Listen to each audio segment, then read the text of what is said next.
नमस्कार दोस्तों। कभी कभी आपके जीवन में ऐसा होता है कि कोई चीज़ आपकी चाहत बन जाती है और वो आप फिर उस चाहत के पीछे बहुत ही शिद्दत से पागलों की तरह उसे पाने के लिए लग जाते हैं। तो ऐसी ही शिद्दत भरी चाहत का नाम है हिमांशु वाजपेयी। नहीं, मैं खुद हिमांशु वाजपेयी की बात नहीं कर रहा हूँ, उनकी दास्तान गोई की कला की बात कर रहा हूँ। जी हाँ, दास्तान गोई के मामले में हिमांशु वाजपेयी लखनऊ के बहुत ही उम्दा दास्तान गो हैं। मतलब उन्होंने रानी लक्ष्मीबाई, संत कबीरदास जी, मजाज लखनवी, गुरु गोविंद सिंह, मशहूर शायर साहिर लुधियानवी और खुद लखनऊ की दास्तानें बहुत ही उम्दा तरीके से पेश की हैं। लखनऊ में ही नहीं, पूरे भारत में बल्कि विदेशों में भी उन्होंने अपनी छाप छोड़ रखी है। तो मतलब हुआ इसी तरह का कुछ कि एक हफ्ते पहले उन्होंने 24 अगस्त की एक पोस्ट डाली कि भाई दास्तान गोई होने वाली है। दास्तान जाने आलम यानी कि वाजिद अली शाह, लखनऊ के नवाब वाजिद अली शाह पे दास्तान गोई होने वाली है। तो जिसको भी देखना हो आ जाए, अपने मित्रों साथियों को भी लेकर आ जाए। तो हमारी खुशी का तो भाई ठिकाना ही नहीं रहा। मतलब किसी ने कहा है कि खुश में इतना हुआ उनसे मिलकर कि तारुफ तक न लिया उनका। फिर जब कहीं दिखे वो रह गुजर में मुझे, तो कमबख्त बढ़कर आवाज़ भी ना दे सका। तो इसी तरह का खुशी का ठिकाना मेरा भी नहीं था, यही खुशी का आलम मेरा भी था। और मैंने फटाक से स्क्रीनशॉट लिया और अपने कुछ 40-50 दोस्तों को भेज दिया और फिर इंतज़ार में दिन कटने लगे मेरे। अब वो दिन आया जब 24 अगस्त का, तो मैंने सबसे पहला काम किया, ऑफिस से अपने हाफ डे की छुट्टी ले ली और अपनी रिहर्सल की फुल डे की, पूरी तरह से गोला। तो हम लोग सोचे कि चलो, अपने दोस्तों को फ़ोन में लाया मैंने कि कहीं कौन कौन आ रहा है, साथ में चला जाएगा, देखा जाएगा। इसी तरह से मैंने फ़ोन किया और उसी बातों बातों में मैंने इंस्टा पोस्ट खोल दी हिमांशु भैया की। और उसमें देख के मैं दंग रह गया। उसमें लिखा था housefull show, registration closed, no entry. मित्रों, सारी सीटें फुल हो गई हैं, आप रजिस्ट्रेशन ना कराएं, कृपया अगले शो के लिए इंतज़ार करें। मैं चकोर पक्षी मुंह उठाए उनके हर शो में पहुंच जाता था। अब देखिए यह हाल हो गया। लेकिन कहते हैं वो शिद्दत ही क्या, जो बंद ताला पड़े दरवाजे को भी एक बार दस्तक देकर ना देखे। तो हम जैसे ढीठ लोग पहुंच गए 4:30 ही बजे। ये भी कहा गया है कि अगर अपनी सीट, अपनी जगह बनानी हो, अपनी जगह पानी हो, तो समय से पहले पहुंच जाना चाहिए। और जब अपनी जगह जुगाड़ करनी हो तो थोड़ी ज़्यादा पहले पहुंच जाना चाहिए। तो इसीलिए हम 4:30 बजे पहुंच गए साहू सिनेमा हॉल सौदे के खातिर। वहाँ जाके हम क्या देखते हैं, यहाँ तो पहले से ही लाइन लगी हुई ससुरी। हम क्या करें, जाके हम लाइन में लग गए।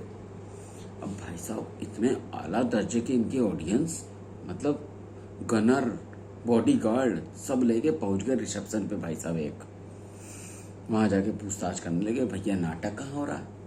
हम खोपड़ी पीट लिए ये सुन के। रजिस्ट्रेशन करवा के आए हैं भाई साहब, इनको यूँ नहीं मालूम कि इसको बोलते क्या है। मतलब हद है, ये तो कुछ भी नहीं। अभी आपको एक कहानी और पता है, भाई पहले वाले से लड़ पड़े एक भाई साहब, उनसे पूछ रहे नाटक कहाँ हो रहा। अब उसको तो आदत पड़ चुकी सुबह से सुन सुन के। उसने कहा भैया लाइन लगा लीजिए, ऊपर जाके ऑडिटोरियम में, वहाँ नाटक हो रहा है। तो उनकी चुल भी खत्म ना हुई भाई साहब की, वो पूछने लगे यहाँ तो स्ट्रीट 2 का पोस्टर लगा हुआ है आपके यहाँ। तो वो भी झल्ला गया पहले वाला।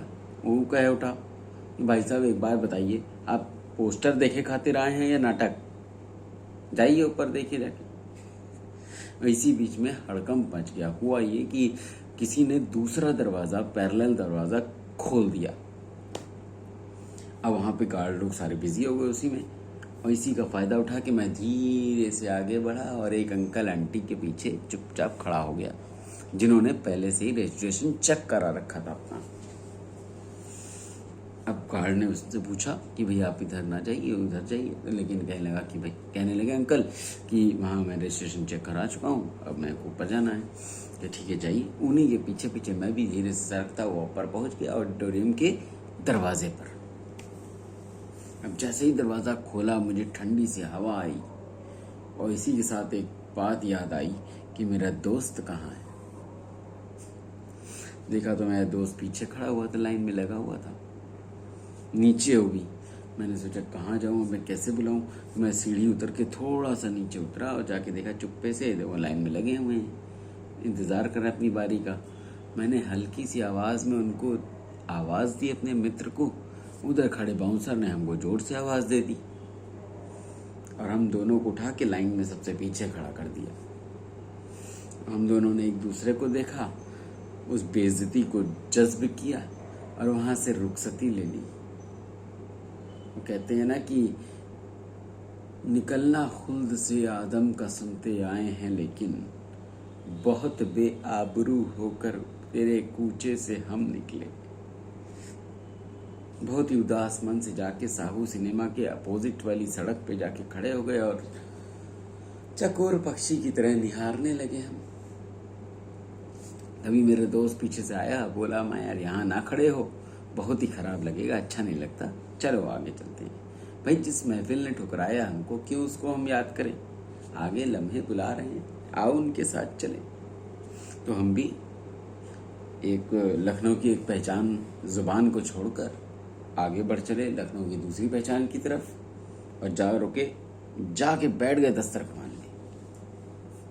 एक एक बिरयानी उड़ाई और अपने अपने घर। फिर मुझे वही लाइन याद आई कि काश तेरी महफिल में वो शाम गुजरने पाती तो शादाब हो भी सकती थी शायद, पर अफसोस ये हो ना सका। शुक्रिया हिमांशु भाई, आपने दूसरा शो रखा है हम जैसे लोगों के लिए, हम जैसे चकोर पक्षियों के लिए, कि आपकी दास्तान सुनने आ सकें हम लोग। तो दोस्तों आप लोगों से भी दरख्वास्त है, 31 तारीख को आप दास्तान गोई देखने जा सकते हैं। जाने आलम दास्तान है, जाने आलम यानी वाजिद अली शाह की दास्तान होने वाली है 31 अगस्त को। पूरी जानकारी पोस्टर के साथ मैंने पोस्ट कर दी है, आप देख सकते हैं। शुक्रिया, शबा खैर।